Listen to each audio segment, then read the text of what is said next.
3, 2, 1. Hi, my name is Andrea White, and I will be your instructor over the next 10 weeks for methods of teaching reading.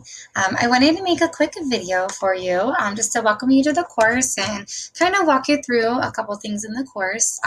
If you have already taken a course through Brightspace before, great. You can either stop it or just listen. A couple tips. I'll just go over a few little things, our final project, and just show you 2 to 3 little tips that have helped me out with transitioning to Brightspace. So a little bit about me, you can read it here in the announcements. Real quick, the first 3 announcements will always show up, the most recent.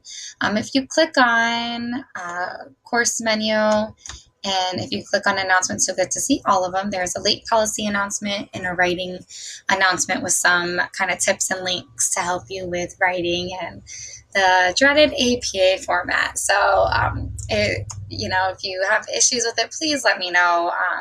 It's something I struggled with at the beginning of my master's courses, and so please reach out. I have a ton of links and some sites to help if you need help with that. So the first one, if you go ahead and click on welcome to the course from Andrea White, you can read a little bit more about me. I've been here with SNU for 5 years now. Before SNU, I was a kindergarten through 3rd grade elementary educator. I taught most of my time in 2nd grade out of the 7 years. And then I decided to stay home and work for SNU. I've developed several courses for here in the education program. And I'm also a faculty or facilitator trainer for incoming faculty. And I teach usually 2 courses each term. So it's kind of the perfect fit. That also allows me to stay home but do what I love as well.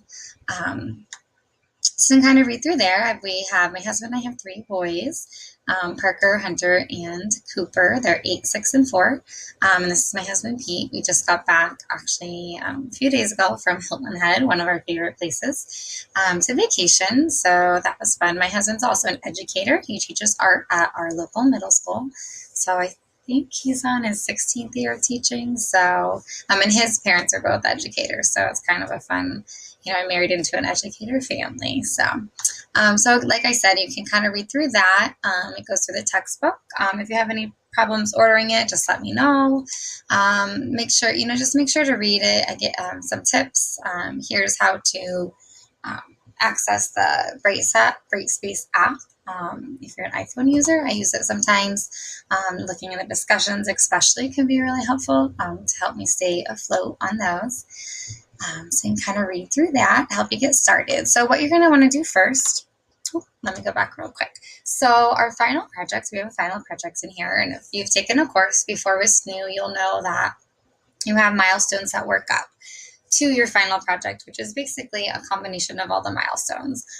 So I really like the layout because, at first when you look at the rubric, it can be pretty overwhelming. But don't worry, we're going to break it down and do one milestone at a time. So what your final project is going to consist of, I made an announcement somewhere. So we'll be evaluating reading programs and just the approach to reading. So there's going to be 6 different programs approaches we're going to look at. We've got literature-based, language experience approach, basal reading, technology-based, integrated language arts, and the multi-sensory approach. So what we're going to do is we're going to break those down into 2. So 2 for each milestone. So milestone 1, we'll do the reading literature-based and language experience approach. And really what you're going to do, I have 2 main chapters in the textbook, and then I'll provide some resources to help throughout as well. And you might have to do a little research as well, but I will share quite a bit through the course as well. So make sure to read over those announcements. They're going to help you.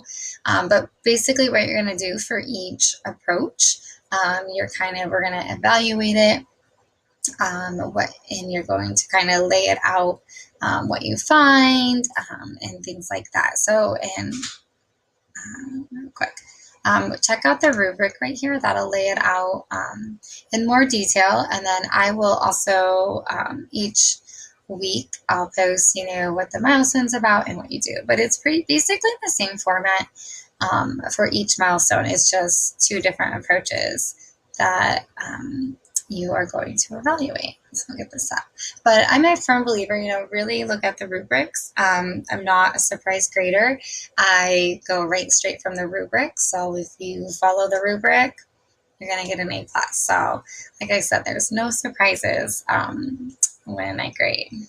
Oh, okay, so here it goes. So what you're going to do, this is what I'm looking for. So you'll describe the system, the intended audience, what target, because some of these are meant for certain ages, especially the basal reading, the grade level target, the area of reading target, the type of program, and your evaluation. What do you think? There's no wrong or right answer. Do you think it's effective? So that's basically our final project. So I think you'll really enjoy it. So that's that. All right, let me jump back here into, let's see, we click on announcements. Okay, so what you're going to do is you're going to go to learning modules, and you're going to start in the start here section. And so once you kind of look over the assignment guidelines and rubrics, then you can move on to module 1. And everything is laid out right there, which is really nice. Click on Module 1, read about that, the module overview. It'll give you this little check mark, which is really nice. Same thing with the discussion. It'll give you a check mark once you submit it, which is really nice. I think it only does it when you submit it and not your 2 responses, but I'm not 100% sure. The rubrics are always below, which is really nice. So everything is just, flows nicely.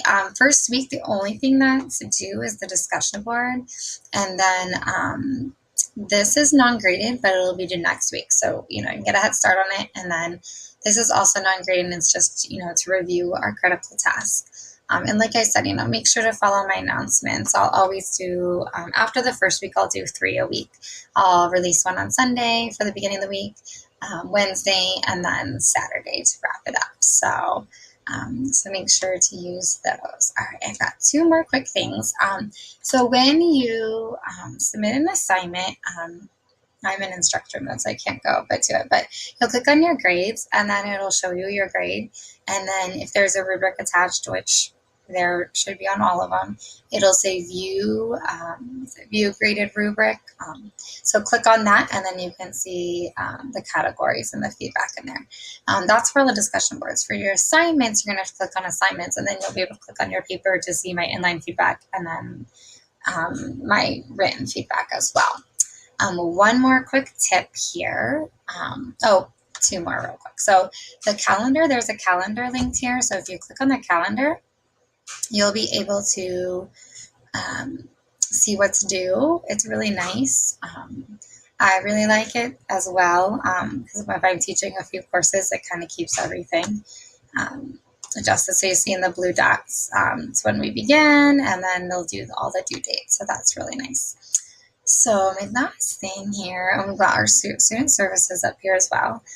So this is the little tip I wanted to share with you. So if you click on your name and go to notifications, you'll be able to sign up for any notifications you want. I like to get my announcements just so I know they're going through.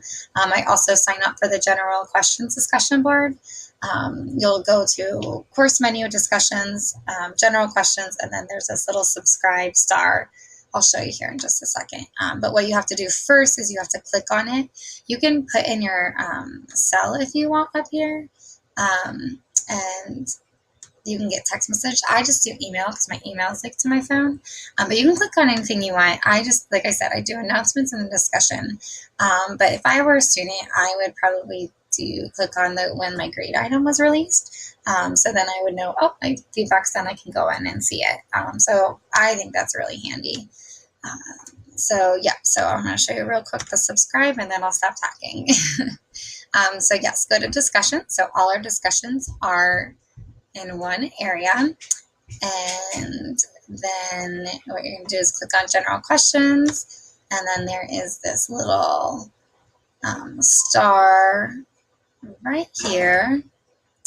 There, click subscribe, and then you'll be subscribed. So I hope that helps. Let me know if you need any questions. I'm here to help.